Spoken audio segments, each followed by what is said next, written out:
नमस्कार दोस्त, किस अखबार में क्या छपा, क्या छिपा, कौन सी ऐसी जानकारी है, हर रोज की तरह आज भी आपके सामने हूं। जो अखबार का चूंकि विश्लेषण करता हूं, खास एंगल या खास पहलुओं के बारे में पता करता हूं, वो भी आपको हर रोज बताता हूं और दरअसल हकीकत क्या है। नमस्कार दोस्तों, हर रोज की तरह आज भी मेरे सामने अखबारों का ये बंडल है। अखबारों की सुर्खियां मेरे सामने हैं, लेकिन आज मैं किस अखबार में क्या छपा, क्या छिपा, अखबारों की सुर्खियां क्या हैं, सुर्खियों के पीछे की क्या बात है, कौन सी खबर छपी, कौन सी खबर छूटी, इसका विश्लेषण नहीं करूंगा दोस्तों,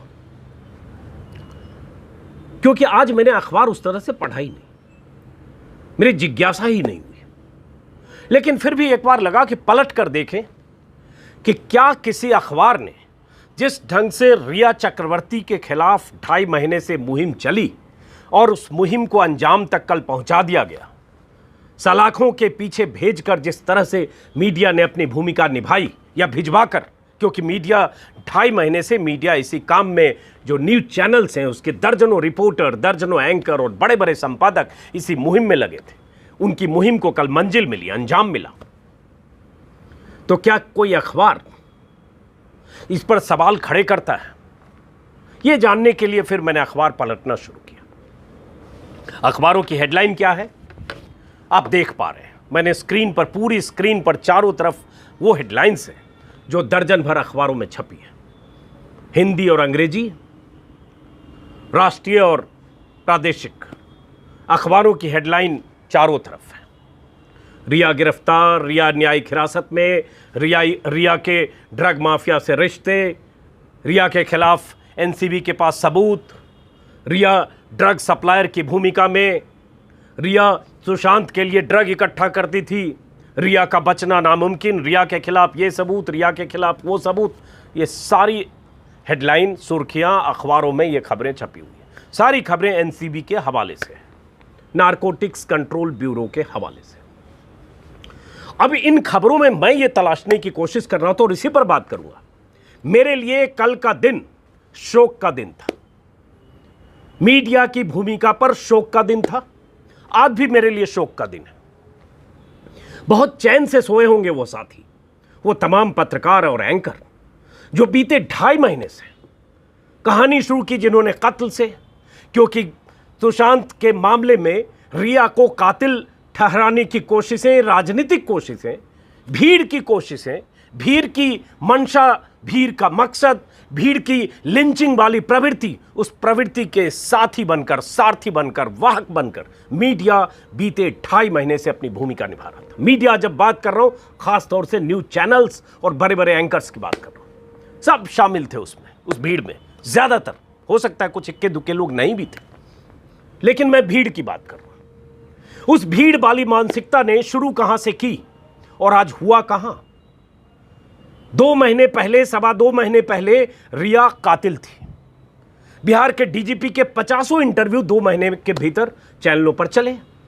एंकर्स ने चटखारे लेकर सवाल पूछे और ऐसे उगलवाए जैसे रिया के खिलाफ किसी डीजीपी का या बीजेपी नेताओं का दर्जनों बार चैनल पर आकर कातिल कह देना काफी है, और वो कातिल है। कत्ल का मामला खिसका, सीबीआई ने जांच शुरू की। कैसे शुरू किया आप जानते होंगे।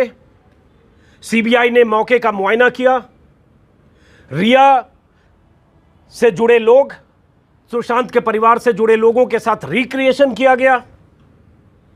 तमाम तरह की जांच की खबरें आई कि क्या सुशांत लटक सकता था, इतनी ऊंचाई थी बेड और पंखे के बीच, क्या कुर्ते से लटक सकता था, क्या ये वजन उठा सकता था। तमाम खबरें आई। फिर खबर क्या आई कि सीबीआई के मुताबिक हत्या का मामला नहीं लगता है, अब आत्महत्या के एंगल से सीबीआई जांच कर रही है कि कहीं आत्महत्या के लिए उकसाने का मामला तो रिया के खिलाफ नहीं है। और वो जांच चल ही रही थी और उसके पहले ईडी की एंट्री हो चुकी थी केंद्रीय एजेंसी के तौर पर। वो मनी लॉन्ड्रिंग की तलाश कर रही थी, ईडी 2 महीने से कर रही है, उसमें कुछ मिला नहीं।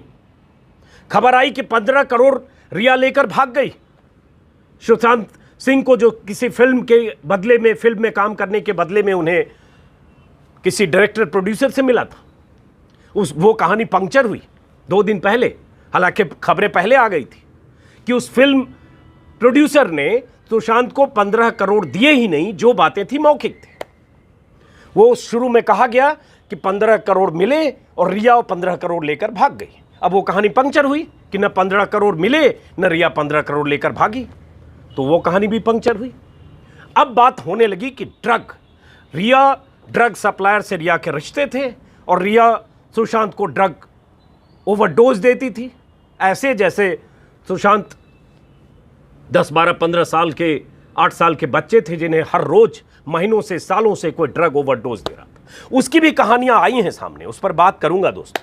लेकिन मैं तलाश क्या कर रहा था? मैं तलाश रहा था कि क्या कोई अखबार इस पर सवाल उठाता है, क्या कोई अखबार, कोई संपादक आज की तारीख में ऐसा है जो इस पर सवाल उठाए। जिस ढंग से ये मीडिया ट्रायल हुआ, ये लिंचिंग हुई और एजेंसियों ने जिस ढंग से हत्या से शुरू करके, मनी लॉन्ड्रिंग से शुरू करके, एबेटमेंट टू सुसाइड से शुरू करके एनसीबी की एंट्री के साथ ड्रग के मामले में गिरफ्तारी हो गई। ऐसा लग रहा है जैसे दशकों के बाद मुंबई में एनसीबी को पहली बार कोई बहुत बड़ा माफिया नेटवर्क ड्रग का मिला है और वो रिया चक्रवर्ती के रूप में मिल गया है। इसी तरह से बीते कई दिनों से ये कहानियां चल रही हैं, अखबारों की हेडलाइन आप देख सकते हैं। तो एक अखबार में, सिर्फ टेलीग्राफ में आज हेडलाइन है, ये टेलीग्राफ की हेडलाइन है, नीचे आप देख रहे हैं। एकमात्र अखबार टेलीग्राफ है जिसने ये हेडलाइन लगाई है खबर की, the saddest show on earth, पृथ्वी पर सबसे दुखी करने वाला शो या घटना। ये हेडलाइन है टेलीग्राफ की, सैडेस्ट। ये टेलीग्राफ कहता है कि पृथ्वी पर सबसे दुखी करने वाली घटना।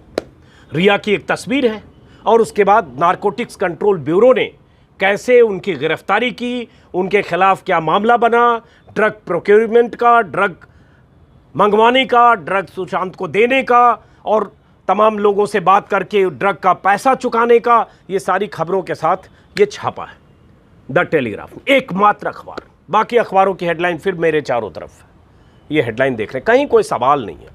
हालांकि मैं उम्मीद करूंगा, और आज भी मुझे उम्मीद थी Indian express, times of India, economic times, the Hindu जैसे अखबारों से, कि कम से कम ये अखबार कुछ सवाल खड़े करेंगे। और मुझे अभी भी उम्मीद है कि कल करेंगे, परसों करेंगे, लेकिन ये सवाल खड़े करेंगे। हिंदी अखबारों से उम्मीद कम है, फिर भी अगर कोई करता है तो अच्छी बात है। लेकिन सवाल क्या है दोस्तों, आप सब भी देख रहे होंगे खबरें चैनलों पर लगातार। क्या आपको लगता है कि इतना ही मामला है जितना सामने दिख रहा है? क्या यहीं से शुरू हुआ था? कहां से शुरू हुआ था 2.5 महीने पहले? नेपोटिज्म, वंशवाद, कंगना रनावत, शेखर कपूर और तमाम लोगों ने कहां से शुरू किया था? सारे बयानों को याद करिए। क्या कहा जा रहा था कि सुशांत की फिल्में छीन ली गई थी, बड़ी बड़ी कंपनियों के नाम तक आ गए थे और फिल्में छीन ली गई थी, इसलिए सुशांत हताशा में था और इसलिए सुशांत ने खुदकुशी की। कंगना रनावत की उस बयान को याद करिए जो मनाली में अपने घर से कंगना ने दिया था, वीडियो मौजूद होगा, जिसमें पूरी कहानी कह रही है कि कैसे सुशांत ने हार मान ली और उसको सबने ये साबित किया, उसके मानसिक अवस्था में पहुंचा दिया कि तुम हारे हुए हो, और सुशांत ने हार मान ली और कैसे साजिश उसे फिल्मी दुनिया में एक आउटसाइडर के तौर पर नाकाम करने की हुई। पुरानी कहानी याद करिए। सुशांत की मौत के 15 दिनों बाद तक बड़े बड़े फिल्मकार, फिल्म निर्देशक, निर्माताओं पर आरोप याद करिए। उसके बाद हुई रिया के मामले की एंट्री, कहानी में ट्विस्ट आया। उसके बाद इल्जाम, आरोप रिया पर आया। फिर आया कि रिया ने कत्ल किया। सीधे तौर पर कहा गया कि रिया और उनके साथियों ने, जो उनके घर में रहते थे, चाहे कुक हो, चाहे दोस्त हो, चाहे सहयोगी हो, जो भी रहते थे, चाहे हाउसकीपर हो, सब ने मिलकर रिया की कंस्पिरेसी के तहत, रिया ने कंस्पिरेसी की और सब ने मिलकर सुशांत को मार दिया, टांग दिया, फंदा लगाकर लटका दिया। ये थ्योरी आई, ये थ्योरी चलती रही।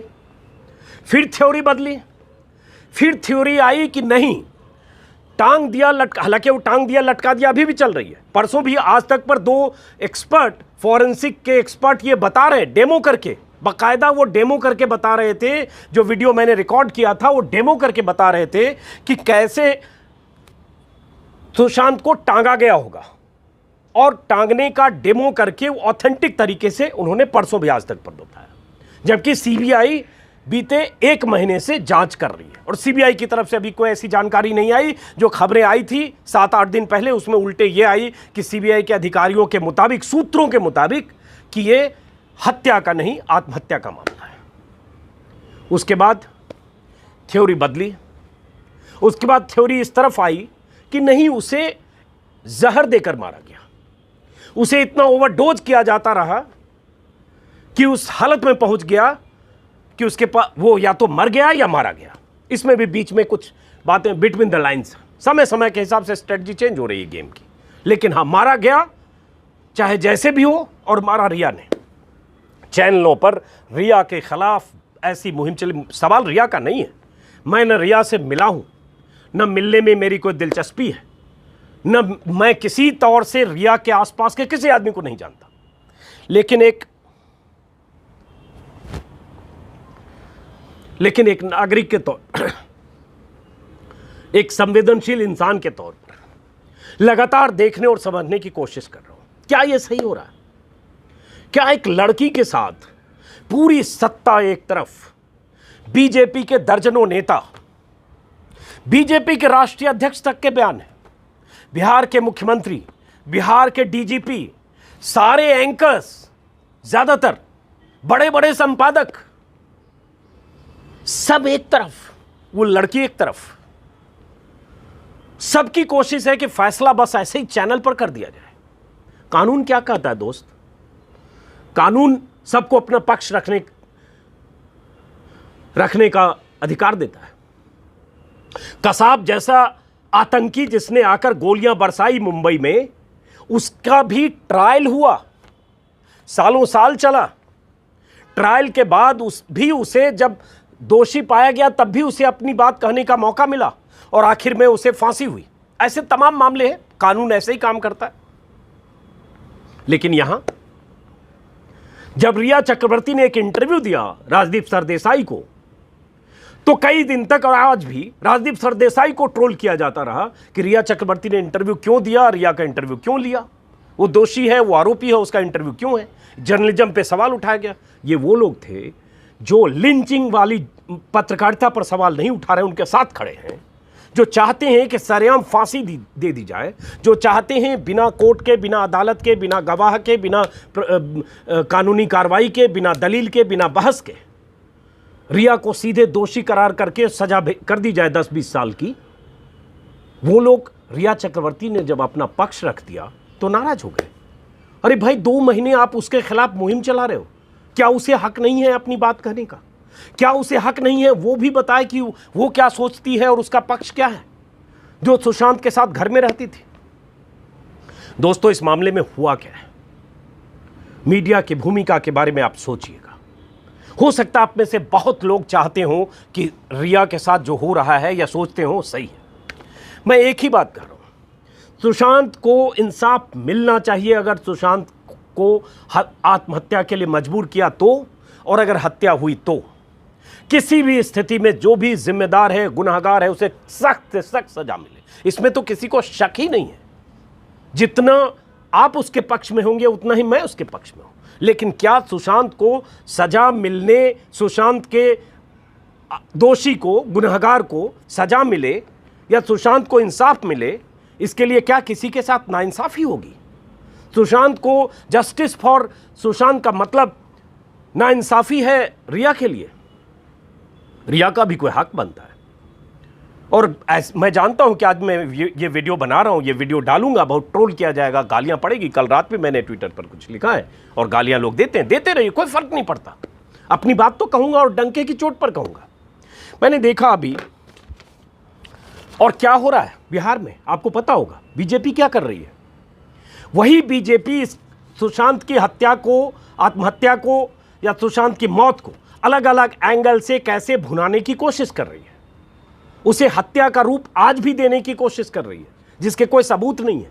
और केंद्र की ही 3 एजेंसी, ईडी, सीबीआई, एनसीबी जांच कर रही है। तीनों केंद्र को रिपोर्ट करती है। केंद्र में बीजेपी की सत्ता, और बिहार में बीजेपी ऐसे पोस्टर बनाकर, स्टिकर बनाकर, मास्क लगाकर, प्रदर्शन करके, भीड़ की शक्ल में सड़कों पर पोस्टर लेकर, जस्टिस फॉर सुशांत। और चुनाव में इसकी तैयारी। भाई कौन जस्टिस देगा? किससे मांग रहे हो जस्टिस? 3 एजेंसियां जांच कर रही है, पूरा मीडिया 90% मीडिया के लोग, पत्रकार, एंकर आपके साथ हैं, लगातार मुहिम चला रहे हैं। जस्टिस तो छोड़िए, वो फैसला कर चुके हैं कि सुशांत का कातिल कौन है, सजा देने के लिए दिन रात चैनल पर मुहिम चला रहे हैं। तो अब उसके बाद किस तरह की राजनीति है? ये राजनीति नहीं है तो क्या है? इसका मतलब आप सिर्फ इस्तेमाल कर रहे हो, और आप जैसे दर्शक और जो यूट्यूब पर मेरी इस बातचीत को सुन रहे हैं, क्या आपको लगता नहीं है कि क्या हो रहा है? ये हेडलाइन है दोस्तों। कल भी एक मैंने देखा था, मैंने वीडियो ट्विटर पर भी पोस्ट किया था।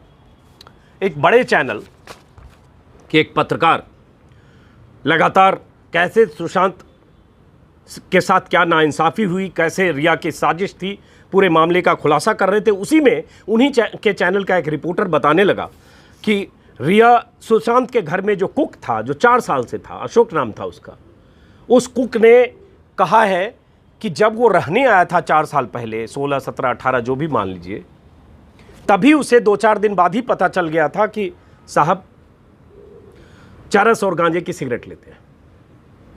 तब रिया सुशांत की जिंदगी में भी शायद नहीं थी, घर में तो नहीं थी। जैसे उस रिपोर्टर ने कहा तो साहब जो एंकर कर रहे थे उन्होंने तुरंत 30 सेकंड में रैप किया कि ब्रेक का वक्त है, और ब्रेक पर चले गए। ब्रेक के बीच उस रिपोर्टर से क्या बात की होगी मुझे नहीं पता, लेकिन जितने चैनल्स के एंकर्स हैं, मैं कुछ बहसें मैंने सुनी है। जैसे ही उस 6 विंडो 8 विंडो में जो गेस्ट होते हैं, जैसे ही आप उससे सवाल पूछते कि लगता नहीं कि रिया ने साजिश की, रिया ड्रग दे रही थी, ये कैसा प्यार है कि प्यार करते हुए ड्रग दे रही थी, अगर उस सुशांत को प्यार कर रही थी तो ड्रग कैसे दे सकती है, 2 महीने से साजिश कर रही थी, ड्रग वालों से उसके रिश्ते हैं, रिया का पूरा कनेक्शन है, ये रैकेट है, ये है, फल्ला है, ढिमका। सामने वाला जैसे ही अगर रिया का पक्ष लेता है तो एंकर 30 सेकंड में कहते ठीक है हो गया, चलते फल्ला जी बोलिए, फल्ला जी बोलिए, भिंडर जी बोलिए, वो जी बोलिए, सिंह जी बोलिए, मिश्रा जी बोलिए, दुबे जी बोलिए, ये जी बोलिए, उनसे कट गए, क्योंकि वो आपके एजेंडे को, उनकी बात सूट नहीं करती है। और आप वही चाहते हैं बोलना और बुलवाना जो आप चाहते हैं, जिसके मुताबिक रिया ने सुशांत को मार दिया, चाहे वो ड्रग का ओवरडोज दे के मार दिया, चाहे वो 3, 4, 5 जो भी घर में थे सबके साथ कंस्पिरेसी करके फंदे से लटका दिया। आप यही चाहते हैं। लेकिन जो रिपोर्ट मतलब बयानों के आधार पर जो एनसीबी ने कोर्ट में दाखिल किया है न्यायिक हिरासत के लिए, रिया को न्यायिक हिरासत में भेजने के लिए, वो जो पन्ने हैं जो वायरल हैं, उन पन्नों से क्या पता चल रहा है? उन पन्नों से पता चल रहा है रिया के बयान से और बाकी लोगों के बयान से कि ये ड्रग रिया मंगवाती थी, कई बार सुशांत मंगवाते थे, दोनों मंगवाते थे, पैसे रिया देती थी, सुशांत की जानकारी में होती थी। ये सारे बयान हैं। उस बयान के आधार पर मैं देख रहा हूँ बड़े बड़े जर्नलिस्ट लिख रहे हैं। अमन शर्मा का एक ट्वीट देख रहा था अभी, बहुत सारे 50 लोगों ने लिखा, मैंने खुद लिखा है लेकिन मैं दूसरे का रेफरेंस ले रहा हूँ। इकोनॉमिक टाइम्स के सीनियर जर्नलिस्ट, उन्होंने लिखा ट्विटर पर कि इस हिसाब से अगर आज सुशांत जिंदा होते तो मेन एक्यूज होते, क्योंकि जिनके लिए ड्रग मंगाया जा रहा था, जिनकी जानकारी में था, उन्हीं का पैसा हो सकता है रिया दे भी रही होगी, उन्हीं के घर में रह रही थी, बाकी सारे स्टाफ उन्हीं के, तो मेन आदमी तो फिर सुशांत थे।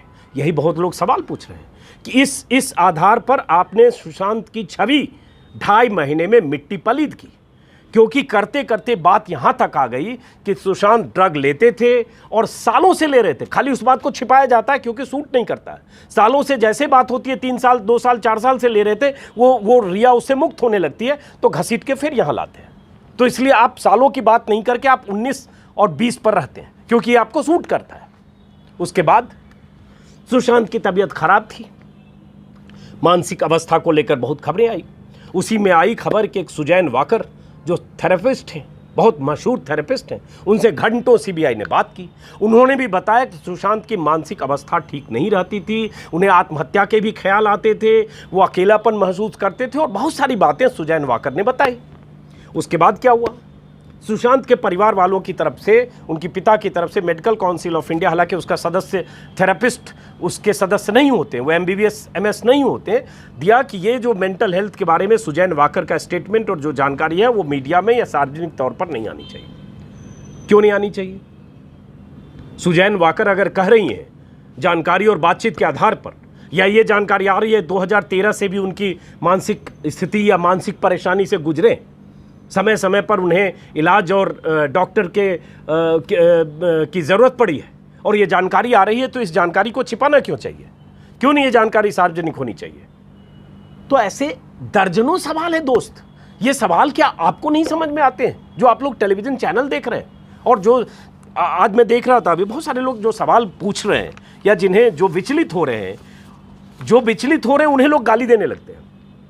3 ही बुनियादी सवाल है। शुरू हुआ वंशवाद से, सुशांत को वंशवाद ने मारा, फिल्म जगत के नेपोटिज्म ने मारा, फिर शुरू हुआ कत्ल से, सुशांत का कत्ल रिया और रिया की साजिश के तहत जो लोग शामिल थे उन्होंने किया, फिर बात आई एबेटमेंट टू सुसाइड, सुशांत को खुदकुशी के लिए मजबूर किया गया, और अब बात यहां है कि ये ड्रग रैकेट का हिस्सा थी और ड्रग खरीद रही थी, खरीदवा रही थी, मंगवा रही थी और सुशांत को ड्रग दे रही थी जबकि वो मानसिक तौर पर बीमार थे या ठीक नहीं थे।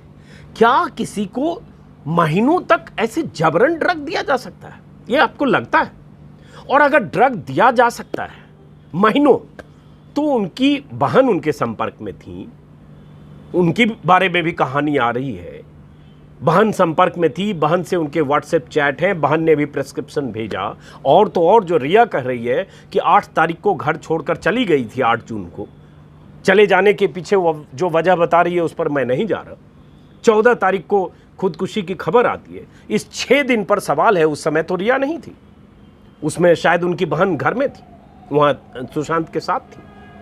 तो सवाल उठता है उस समय नहीं पता चला कि वो ड्रग में है, क्या है, किस अवस्था में, तो किसकी जिम्मेदारी थी उस वक्त? ये सवाल कौन पूछेगा? और जब ये सवाल पूछने का मतलब, क्या मैं नहीं चाहता हूं कि सुशांत को इंसाफ मिले? आप मुझ पर सवाल उठाएंगे कि आप सुशांत की जो कातिल है, सुशांत की जो हत्यारी है, आप उसके साथ खड़े हो जाते? नहीं, मैं उसके साथ नहीं खड़ा हूं जिसने सुशांत का कत्ल किया। मैं उसके साथ खड़ा हूं जिसे जबरन फंसाया जा रहा है बिना किसी सबूत के। या जब सबूत मिले तो टांग दीजिए, जो फैसला हो कोर्ट करे। एक तरफा जो मीडिया ट्रायल हो रहा है उसके खिलाफ। और मैं अभी भी मानता हूं कि ड्रग अगर आ रहा था, ड्रग अगर कंज्यूम हो रहा था, गांजा और चरस, तो सब मिले हुए थे और सब मिलकर कर रहे थे। तो जो जिसके लिए ड्रग आ रहा था, जो रिया कह रही है, उसी रिपोर्ट के हवाले से, एनसीबी के रिपोर्ट के हवाले से, वो इस दुनिया में अपनी बात कहने के लिए नहीं है। और जिस ड्रग की बात गांजा और चरस की हो रही है, वो अगर उस आधार पर आप पकड़ने लगेंगे, तो मैं तो कहता हूं ये भी कि किसी भी कुंभ मेला में, किसी भी साधुओं की महफिल में, हरिद्वार से लेकर प्रयागराज से लेकर उज्जैन तक दशकों से हम देखते रहे चिलम लेकर ड्रग, अगर उसको ड्रग मानते हैं गांजा और चरस को, तो उसका इस्तेमाल करते हुए कहाँ छापा पड़ता है? तो मुंबई में क्या रिया का इंतजार था नारकोटिक्स कंट्रोल ब्यूरो का कि रिया पकड़ी जाएगी, तब 25 लोगों के बारे में पता चलेगा, तब मुंबई का ड्रग कार्टेल पता चलेगा, तब एक्सपोज होंगे, तब बॉलीवुड की हस्तियां एक्सपोज होंगी? अरे मैं दिल्ली में हूं, मुझे पता है कि मुंबई में रहने वाले बॉलीवुड के बड़े बड़े लोग ड्रग का इस्तेमाल करते हैं, ड्रग लेते हैं। अध्ययन सुमन ने तो नाम लिया एक अभिनेत्री का भी। बहुत सारे लोग वहाँ ड्रग, अगर ये ड्रग है तो सिगरेट, कोकीन, और ऐसे लोग पकड़े भी गए, ऐसे लोगों पर फिल्में बनी हैं। संजय दत्त की कहानी आप जानते हैं। तो सवाल उठता है, ये सारे सवाल कहाँ दम तोड़ते हैं? ये सवाल क्यों नहीं है? और सिर्फ एक लड़की, उसके साथ उसका भाई और 7-8 लोग, ये मुंबई के सबसे बड़े ड्रग माफिया थे जो पुड़िया में मंगाते थे 5 ग्राम 10 ग्राम। यही तो संवाद है, यही तो व्हाट्सएप है। उस व्हाट्सएप के आधार पर आपने उसके बहुत बड़े ड्रग रैकेट में हिस्सा लेने या ड्रग रैकेट से कनेक्टेड होने का कह दिया। और ड्रग आ कहाँ रहा था? पैसे कौन दे रहा था? किसके पैसे थे? ये सवाल है दोस्तों। अब मैं सिर्फ, चूंकि टेलीग्राफ की खबर से मैंने शुरू किया, आज ही जैसे दैनिक हिंदुस्तान में छपा है, नशे का कारोबार कई सितारों तक पहुंच सकती है आंच, और कई सितारों तक आंच पहुंच सकती है क्योंकि 25 नाम कहा जा रहा है कि नारकोटिक कंट्रोल ब्यूरो ने 25 सितारों की फहरिस्त तैयार की है जो बॉलीवुड में चल रहे गिरोह में शामिल। ये फहरिस्त क्या नारकोटिक्स कंट्रोल ब्यूरो पहले नहीं तैयार कर सकती? क्या नारकोटिक्स कंट्रोल ब्यूरो की नाकामी नहीं है? अगर ये सच है कि 25 नहीं, वहाँ तो सैकड़ों होंगे। 25 क्यों? संजय दत्त घोषित तौर पर उनका इलाज रहा है, हुआ है, ड्रग एडिक्ट रहे, उस पर तो फिल्म बन चुकी। और फरदीन कोकीन के साथ पकड़े गए थे, फरदीन खान, बहुत सारे लोग, विजय राज एक एक्टर थे, वो पकड़े गए थे, शिल्पा सकलानी, डीजे अकील, बहुत सारे लोग समय समय पर पकड़े गए, उनका जिक्र हुआ, उनकी बात हुई। लेकिन क्या कोई समझदार आदमी, अगर आपके भीतर संवेदना है, संवेदनशील है, आपके भीतर नफरत अगर नहीं है, या अंधापन नहीं है, या भीड़ की तरह आप नहीं सोचते हैं कि बस इसको टांग देना है रिया चक्रवर्ती को, क्योंकि रिया चक्रवर्ती या रिया चक्रवर्ती के पक्ष में मुहिम चलाने वाले, या रिया चक्रवर्ती को बचाने वाले, या रिया चक्रवर्ती की बात करने वाले वो लोग हैं जिन्हें आप नहीं पसंद करते, और सुशांत को इंसाफ दिलाने वाले, सुशांत के पक्ष में बात करने वाले, सुशांत की तरफ से रिया को कातिल कहने वाले, सुशांत को इंसाफ दिलाने के नाम पर रिया को लटकाने वाले वो लोग हैं जो आपकी धारा के, आपकी विचारधारा के। तो इसलिए आप बेईमानी करेंगे, इसलिए किसी के साथ नाइंसाफी करेंगे, और मीडिया ये तमाशा करेगी, मीडिया उसमें शामिल होगी। 2 लेख आज छपे हैं, चूंकि मैंने कहा कि मैंने कहीं देखा नहीं। एक लेख छपा, संपादकीय कहीं नहीं है, एक लेख छपा है, कमर वहीद नकवी ने लिखा है, होड़ में फिसलता मीडिया, ये दैनिक हिंदुस्तान में है, और उसके बाद उन्होंने पूरा जिक्र किया है कि मीडिया की क्या भूमिका है। और उसके बाद दूसरा एक बहुत अच्छा लेख, मैं आज की डेट का सबसे अच्छा लेख मैं कहूँगा, जनसत्ता में छपा है। उनके जनसत्ता के संपादक ने लिखा है, जिसमें उन्होंने लिखा है जबरकारिता, पत्रकारिता को उन्होंने लिखा है जबरकारिता, और वो संपादकीय, वो लेख है, पढ़ा जाना चाहिए। और एक समय में था, ऐसा नहीं है कि मीडिया में खामियां नहीं थी, मीडिया आरुषि के कांड के समय भी मीडिया ने बहुत दिन तक, कई दिनों तक इस तरह का तमाशा किया था, सब सही था। लेकिन उस दौर में एक स्थिति थी कि जस्टिस वर्मा जैसे लोग थे जो गाइडलाइंस को लेकर कई बार फोर्सफुली दबाव बनाते थे चैनलों पर। कई बार संपादक आपस में बात करके ये तय करते थे कि हम भीड़ का हिस्सा नहीं होंगे, या हम इस विक्टिम का ऐसे पीछा नहीं करेंगे। लेकिन रिया चक्रवर्ती के मामले में किस तरह से चैनल के लोग टूट पड़े हैं उस लड़की के चारों तरफ, उसे एनसीबी के दफ्तर के भीतर ले जाने और कार से उतरने के बीच की तस्वीरें और वीडियो वायरल हुआ था परसों। तस्वीरें आप देख सकते हैं स्क्रीन पर, मैं कोशिश करूंगा यहां लगा दूं, हालांकि देख चुके होंगे आप। एक लड़की के साथ कैसे 50 रिपोर्टर टूट पड़ते हैं, और कैसे चैनल उसका पीछा करता है, और किस तरह से लिंच करने की हद तक उसको घेराबंदी उसकी होती है, और उसके बाद उसके जेल जाने पर कैसे जश्न मनाया जाता है, जबकि अभी मामला कोर्ट में साबित नहीं हुआ है। सिर्फ इसलिए क्योंकि मीडिया के बड़े तबके को, बहुत बड़े तबके को सूट करता है, और वो इसलिए करता है क्योंकि सत्ता का जो कनेक्शन है, बीजेपी का जो कनेक्शन है, महाराष्ट्र सरकार के खिलाफ जो मुहिम है, उद्धव ठाकरे से जो के खिलाफ जो मुहिम है, जो विचार है, सुशांत की आड़ में जो किसी एक ग्रुप विशेष पर हमला है, ये सारे एजेंडे इसमें शामिल होते हैं। लेकिन पिस कौन रहा है? पिस कौन रहा है? टांगा कौन जा रहा है? मैं 2 ट्वीट का जिक्र करूंगा। एक ट्वीट हमारे मित्र हैं संजीव पालीवाल, उन्होंने ट्विटर पर लिखा है, एक संस्थान में काम करते हैं, मैं रिया से कभी मिला नहीं हूं, शायद मिलूंगा भी नहीं, लेकिन रिया चक्रवर्ती, मैं तुम्हारी हिम्मत की दाद देता हूं। सारा देश बगैर सबूत के फांसी चढ़ाने को अब आमादा है, तुम लड़ रही हो। मैं एक बेटी का पिता हूं, तुम्हारे साथ हूं, तुम पर यकीन करता हूं। संजीव पालीवाल ने ये ट्वीट किया है। बहुत सीधे संजीदे आदमी हैं, उन्हें भी गालियां पड़ रही होगी, बहुत जोखिम का काम है इस तरह का ट्वीट करना। और आज 2 ट्वीट मनीष मुंदड़ा हैं, जो फिल्म के, दृश्यम फिल्म के मुखिया हैं, प्रोड्यूसर हैं, उन्होंने किया है।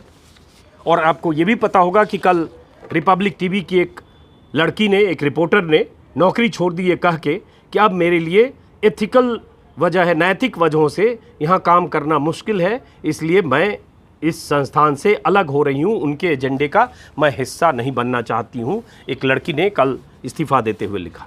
मनीष मुंद्रा ने लिखा है ट्विटर पर, उसका हिंदी में बता दे रहा हूँ, ट्विटर उनका लगा दे रहा हूँ।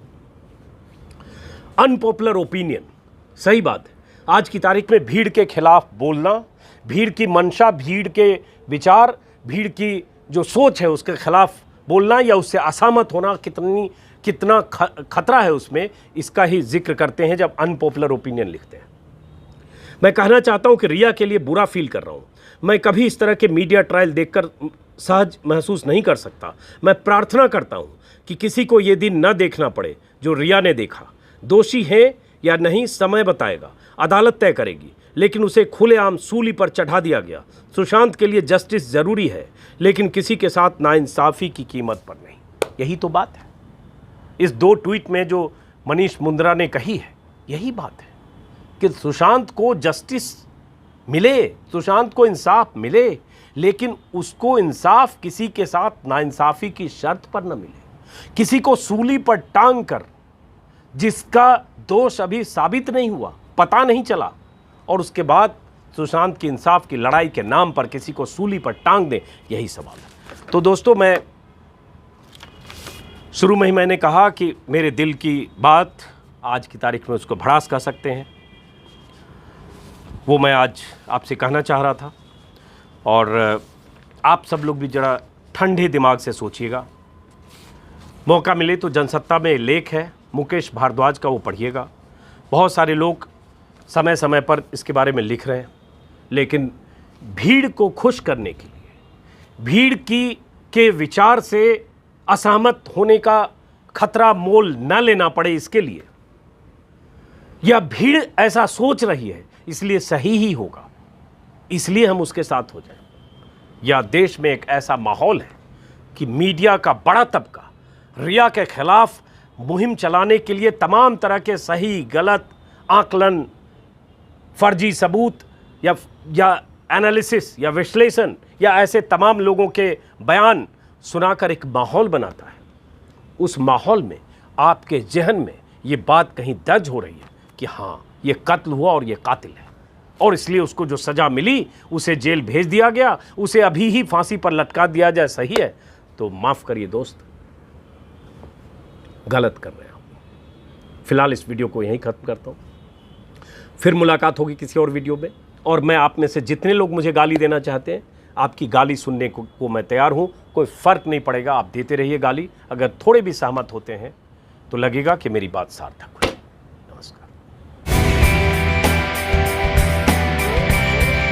नमस्कार दोस्त, किस अखबार में क्या छपा, क्या छिपा, कौन सी ऐसी जानकारी है, हर रोज की तरह आज भी आपके सामने हूं। जो अखबार का चूंकि विश्लेषण करता हूं, खास एंगल या खास पहलुओं के बारे में पता करता हूं, वो भी आपको हर रोज बताता हूं। और दरअसल हकीकत क्या है